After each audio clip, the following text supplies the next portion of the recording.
ലോക്സഭാ സീറ്റുകളുടെ എണ്ണം വർദ്ധിപ്പിക്കാൻ കേന്ദ്ര സർക്കാർ ആലോചിക്കുന്നു എന്ന റിപ്പോർട്ട് വലിയ ചർച്ചയായിരിക്കുകയാണ്. വനിതാ സംവരണ നിയമം നടപ്പിലാക്കുന്നതിന്റെ ഭാഗമായിട്ടാണ് ഇത്തരമൊരു ആലോചന നടക്കുന്നത് എന്നാണ് വിവരം.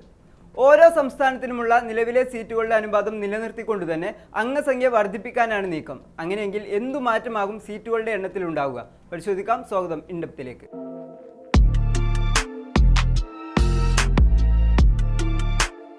നിലവിലുള്ള ലോക്സഭാ സീറ്റുകളുടെ എണ്ണം വർദ്ധിപ്പിക്കാൻ കേന്ദ്ര സർക്കാർ ആലോചിക്കുന്നു എന്ന സുപ്രധാന റിപ്പോർട്ടായിരുന്നു കഴിഞ്ഞ ദിവസം ദ ഇന്ത്യൻ എക്സ്പ്രസ് പുറത്തുവിട്ടത്. അതായത് നിലവിലുള്ള 543 സീറ്റുകൾ എന്നത് 816 ആയി വർദ്ധിപ്പിക്കാനാണ് നീക്കം. ചില പ്രതിപക്ഷ പാർട്ടികളുമായുള്ള ചർച്ചയിൽ കേന്ദ്ര ആഭ്യന്തരമന്ത്രി അമിത് ഷായാണ് ഇക്കാര്യം അറിയിച്ചത് എന്നതാണ് വിവരം. വനിതാ സംവരണ നിയമം നടപ്പിലാക്കുന്നതിന്റെ ഭാഗമായാണ് കേന്ദ്ര സർക്കാർ ഇങ്ങനെയൊരു നടപടിക്ക് ഒരുങ്ങുന്നത്. അതിനായി ലോക്സഭയിലെയും സംസ്ഥാന നിയമസഭകളിലെയും സീറ്റുകളിൽ 1/3 സ്ത്രീകൾക്കായി സംവരണം ചെയ്യുന്ന 2023 വനിതാ സംവരണ നിയമത്തിന്റെ പശ്ചാത്തലത്തിൽ ലോക്സഭയുടെ അംഗബലം നിലവിലെ 543 നിന്ന് 816 ആയി ഉയർത്തണമെന്നും ഇതിൽ 273 സീറ്റുകൾ സ്ത്രീകൾക്കായി സംവരണം ചെയ്യണമെന്നുമാണ് കേന്ദ്രത്തിന്റെ നിർദ്ദേശം. 2029 ലോക്സഭാ തിരഞ്ഞെടുപ്പോടെയാകും ഈ മാറ്റം ഉണ്ടാകുകയെന്നും റിപ്പോർട്ട് സൂചിപ്പിക്കുന്നുണ്ട്. ലോക്സഭയുടെ ആകെ അംഗസംഖ്യ വർദ്ധിപ്പിക്കുന്നത് നിലവിൽ ഓരോ സംസ്ഥാനങ്ങൾക്കും അനുവദിച്ചിരിക്കുന്ന സീറ്റുകളുടെ അനുപാതം നിലനിർത്തിക്കൊണ്ട് തന്നെയായിരിക്കും എന്നാണ് പുറത്തുവരുന്ന വിവരം. ഏറ്റവും പ്രധാനപ്പെട്ട കാര്യം മണ്ഡല പുനർനിർണയത്തിനായി 2027 നടക്കാനിരിക്കുന്ന സെൻസസ് ആയിരിക്കില്ല ഉപയോഗിക്കുക എന്നതാണ്.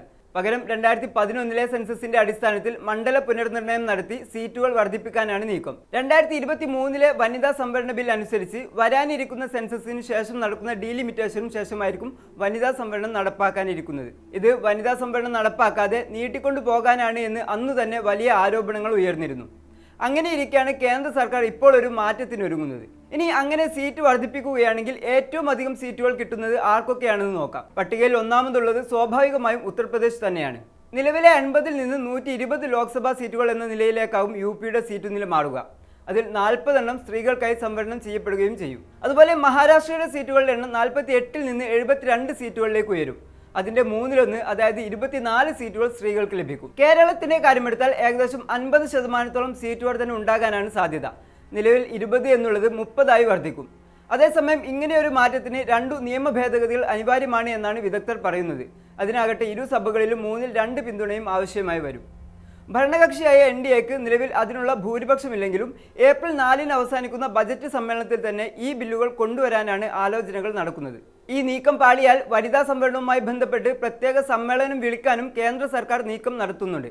ആഭ്യന്തരമന്ത്രി അമിത് ഷായാണ് ഈ നീക്കങ്ങൾക്കെല്ലാം നേതൃത്വം നൽകുന്നത്. ബില്ലുകൾക്ക് പിന്തുണ നേടാൻ അമിത് ഷാ 2 യോഗങ്ങൾ നടത്തിയതാണ് വിവരം.